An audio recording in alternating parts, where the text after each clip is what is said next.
This guy is not this guy. I know they look the same, but trust me. This one clearly has purple pants and wears a lab coat because he's a scientist who made himself into a lizard. And this guy wears blue pants from the Gap and was born a lizard. Now that we've made this distinction, we can go ahead and talk about Killer Croc.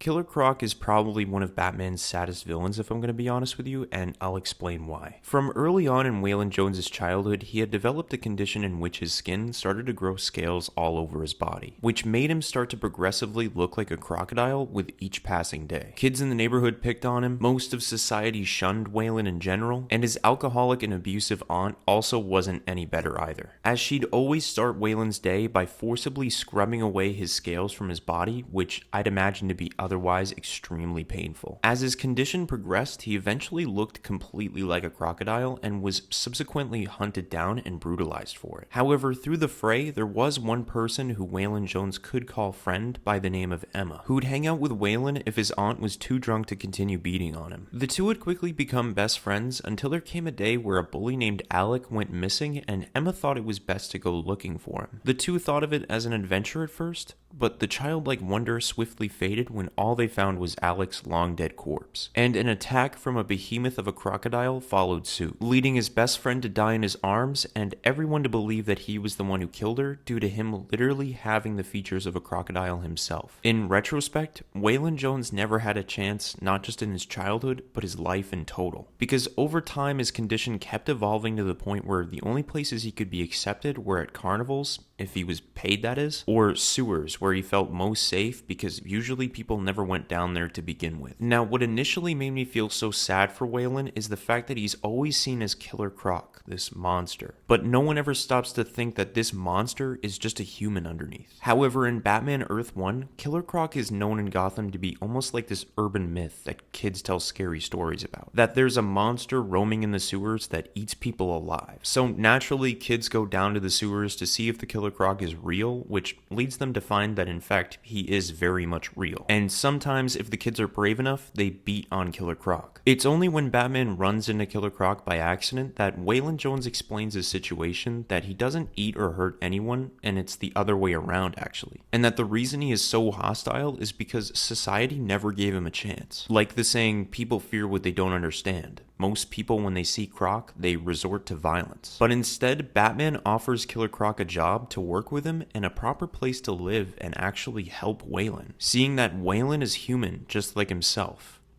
I fucking love Batman, man. He always sees the best in people despite whatever crisis a villain might be going through, and I wish more people could be like him. But sadly, that's just in this comic. The main continuity Killer Croc is another story. Throughout his entire life, Waylon was judged for the way he looked, no matter what he did to try and prove anyone wrong. In trying over and over and over to appease normal-looking people, it could never be enough. And for this very reason of never being accepted as a human by others, Waylon eventually destroyed his humanity and accepted that he was just an animal through and through. Fully embracing the persona of Killer Croc, he'd go on a rampage, either robbing banks or enacting in cannibalism or acting as a hired killer, even going on to one day get revenge by eating his own aunt who abused him as a child, leading him to quickly become one of Batman's most dangerous villains. Over time, through much blood and gore and plenty of visits in Arkham Asylum thanks to Batman, the Killer Croc persona would be tested. Was Killer Croc's humanity really destroyed, or was there still some beauty left inside of the beast? Well, we find this out in the comic Joker's Asylum, Killer Croc, which this guy requested I go over, and it is perhaps one of the most tragic Killer Croc stories I have ever read thus far. The story opens with Joker being the first to welcome the staff of the asylum a good morning, and to begin a story about Waylon Jones, aka Killer Croc, the cannibalistic reptile man who bears a gentle soul underneath. Kinda meta, honestly, when you think about it, because I'm telling you Killer Croc's story through Joker retelling his story at the same time. But anyways, Joker labels the story he's about to tell Beauty and the Beast, not only for the moral of the story, but because he also hates copyright. Where we are then introduced to a man named Dr. Cross, who replaced Killer Croc's previous doctor due to Killer Croc's regression in his human characteristics. Dr. Cross, talking with Killer Croc, asks him a series of questions involving his years in and out of juvenile detention and prison, asking asking if Killer Croc would like to talk about what it was like growing up with his skin condition. Maybe he'd like to talk about his father abandoning him at such a young age to live with his abusive aunt. Or maybe they could start at the beginning, and how Killer Croc never fully grieved over his mother's death after he was born. By this point, Killer Croc roars at the doctor in a bloodthirsty rage. The doctor, on the other hand, isn't afraid, only saying to Croc that he can be angry all he wants and suppress his humanity, but those chains will bind him here forever. But Killer Croc, having no fucks to give, eats his own hand like a wild animal, until both hands are completely gnawed off, freeing himself from the confines of humanity. Later the very same night, Arkham is a gory sight, and Joker tells Commissioner Gordon that Dr. Cross asked Joker for help.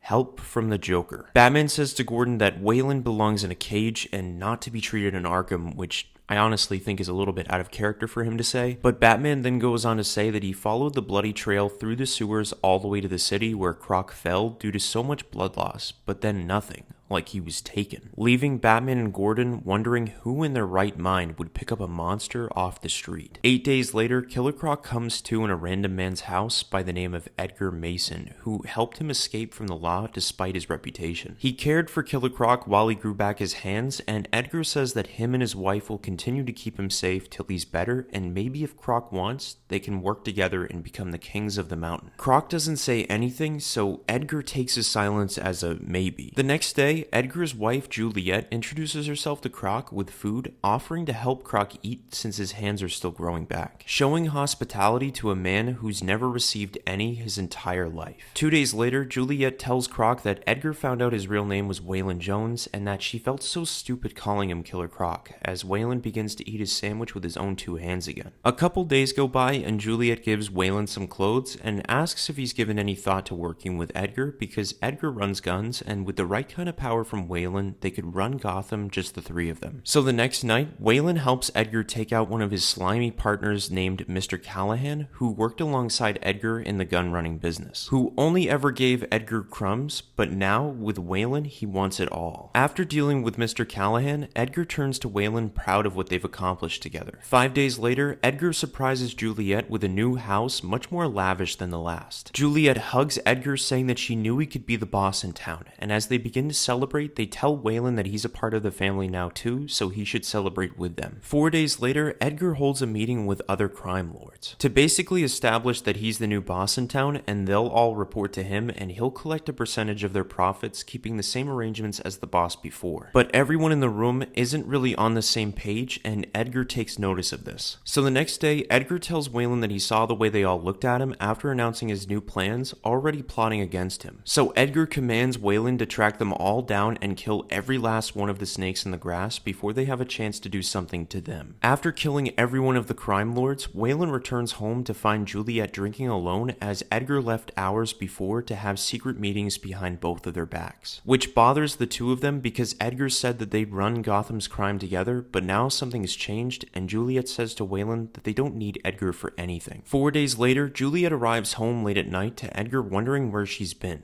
Juliet says that she visited her mother, but thinks it's a little funny that Edgar's concerned because lately she sees more of Waylon than Edgar now. And so what if she's out late? No one would dare hurt the boss's wife because they'll be visited by his pet killer. Edgar takes offense to calling Waylon a pet killer and says that without him, they wouldn't have their new lives, and from now on, what he wants is Waylon to watch over her. Juliet tries to talk to Edgar more, but Edgar makes his leave, adding that she looks beautiful. Her mother must have been real impressed. The next day rolls around and Waylon watches over Juliet as she takes a shower, and Juliet asks Waylon how it feels to be left as a babysitter. The next day, she tells Waylon that she was married to another man before him that she deeply cared for, until Edgar beat the man in front of her, which she interpreted as true love. But now she wonders what that could really mean. Day 33, she says that she's like a perfect pet in a cage, and Edgar is just using Waylon. And finally, on day 34, Waylon lets Juliet go free. Later, when Edgar returned the same night, he'd be furious with Waylon for letting Juliet go, feeling betrayed. But immediately after, he'd apologize to Waylon because he's been the only one that's actually faithful to him. Edgar then tells Waylon that Juliet hasn't seen her mother in weeks, so she's been lying to the both of them this entire time. telling Waylon to go to where she might be held and kill anyone inside. So Waylon arrives to the address, as Juliet and a man try to figure out what they should do before Waylon enters the house. But in the midst of walking towards the home, Waylon turns around. The man asks Juliet what they do now, and Juliet says to stick with the original plan. But first, he has to hit her in the face. The next morning, Waylon arrives home to find Juliet on the stairway crying, saying she was worried Edgar might have hurt him. And approaching further, he sees a bruise on Juliet's face as she says Edgar hit her and told her that he sent Waylon to die the night before. Waylon, being manipulated, storms off to find Edgar and kill him, as Juliet lets out a smirk from behind. Waylon bursts into Edgar's room as he cries, telling Waylon that Juliet betrayed them both. But in mid-sentence, Waylon slashes his neck, killing him instantly. Juliet, behind Waylon, tells him that they need to leave and take all the money with them. But after ripping open the safe, the man working with Juliet fires off a round into Waylon, with Juliet screaming to shoot him more, until Waylon would throw the safe door at the man, slicing his head off. Juliet would then beg Waylon to be spared, apologizing for hurting him so much, telling Waylon that he's a good man,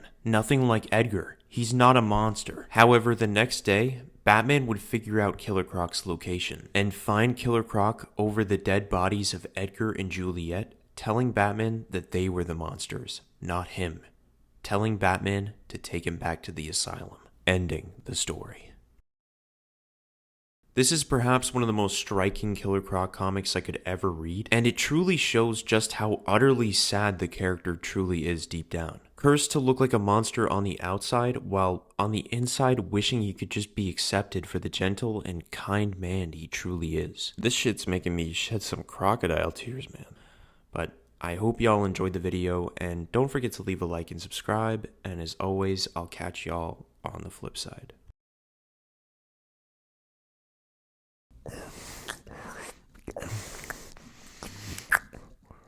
Hey, what are you doing? The video's over.